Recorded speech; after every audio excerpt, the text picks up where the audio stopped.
Hey everyone, happy New Year's. Today I'm going to be going through some new products I have been trying out recently and I'm so very excited. First up, my friend got me this for Christmas and I was like dumbfounded. This is the Hourglass limited edition holiday brushes and it's the same one as the horse here. It's targeted for apparently like powder, blush and all that. Like I can see it has like a really good cheek shape.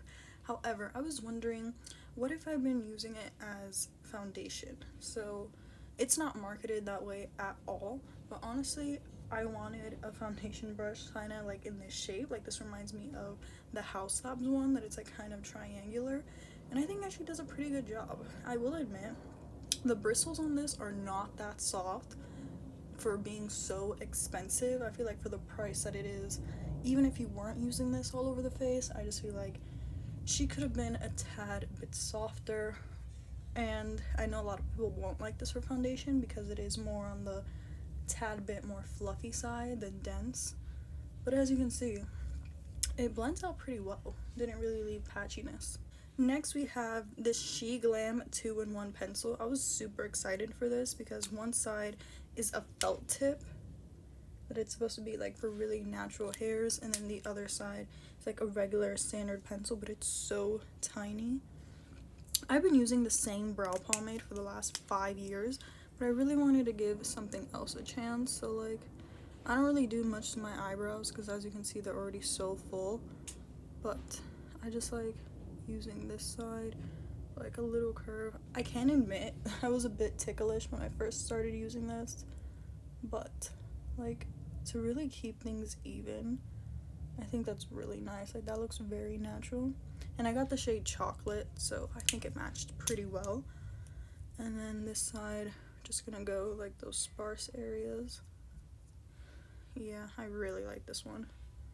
I've only used it like twice, but in my experience, it has been lasting all day.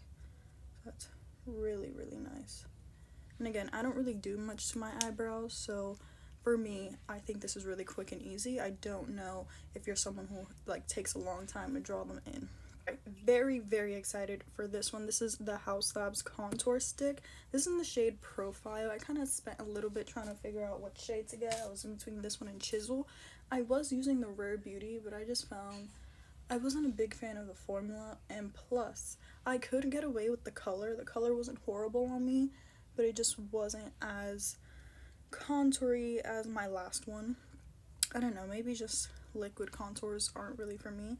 As you can see on my skin tone, this thing is super gray. Very, very gray. I did try this out like really quickly, like I swatched it on my face and stuff, but not with a full beat of makeup, so I'm kind of nervous. Let's start up here. If it ends up being too unnaturally gray, because I do put contour with bronzer, so I think the bronzer is going to help tone it, then I can always get the second color. But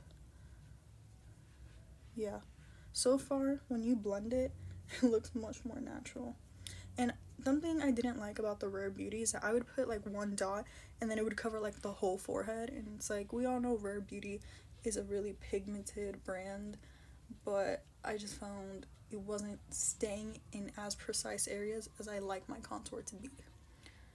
Like, yeah, you can see it's not as gray when you actually blend it, so it's really, really nice. Like that is a contour shade. The cheeks are especially an area of importance for me when it comes to a good contour, and I'm using the Mario F4 brush, and I do think the shape of the smaller side is really good for getting in there.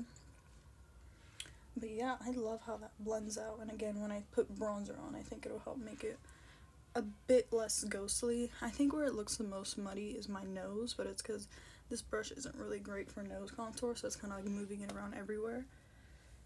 But I feel like this is pretty snatched. So I already made a video on this. This is the Patrick Ta Out of Office blush. However, when I think of New Year's, I think of very cool tone stuff for some reason. I don't know why. Maybe it's like the silver and all that. But I want to showcase this brand new brush that I got for Christmas. This is from Beauty Creations, their dual-ended brush. I really wanted the Dibs brush, but I was like, oh wait, a drugstore alternative. Let's see. So I like to be using, this is technically, they market it as cream, but I'm doing the Patrick Tall way, so I'm putting powder on first. Ooh.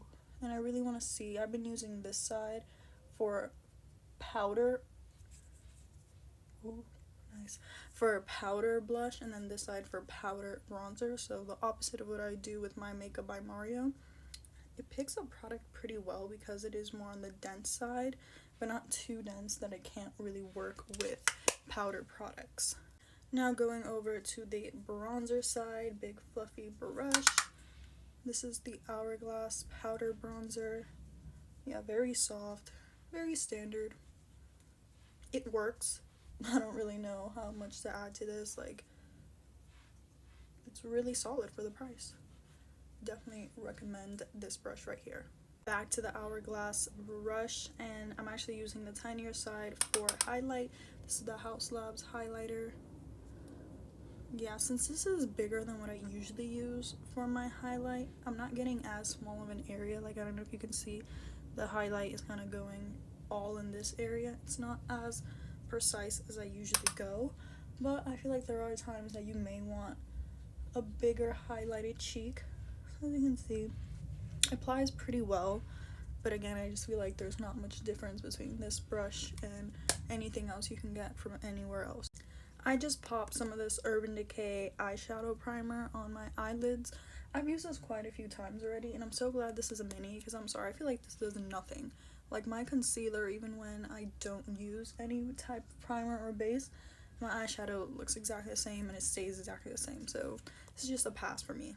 What I'm very, very excited for is this new ColourPop palette of How the Grinch Stole Christmas. So I was really, really, really wanting an eyeshadow palette that has a lot of pinks, and even the colors that look more neutral, like these are the swatches, are really pink undertone based, so I'm very excited to try these out on the eyes finally. Yeah, I already own ColourPop palettes in the past, and this, I'd say, pretty much same type of formula, lovely matte. Something I didn't hear people mention is that there's many different types of shimmers in here.